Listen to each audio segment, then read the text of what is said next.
महाराष्ट्र राज्याचे उपमुख्यमंत्री आणि शिवसेनेचे नेते एकनाथ शिंदे हे आपल्या साताऱ्यातील दरेगावी मुक्कामी असून आज ते आपल्या शेतामध्ये रमल्याचे बघायला मिळाले। एकनाथ शिंदे हे साताऱ्यातील दरेगाव मुक्कामी असून ते गावी आल्यानंतर शेतामध्ये रमत असतात।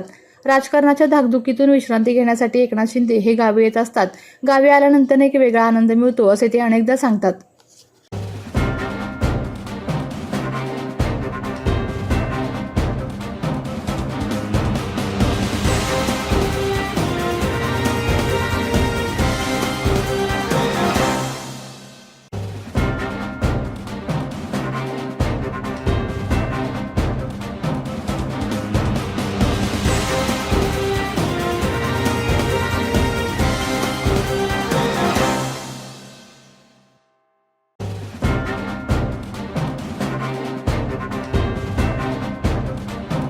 आपल्या तालुक्यातील जिल्ह्यातील बातम्या सर्वप्रथम पाहण्यासाठी आजच सातारा न्यूजला YouTube चॅनलवर सबस्क्राइब करा, लाईक करा, शेअर करा आणि बेल आयकॉन प्रेस करायला विसरू नका।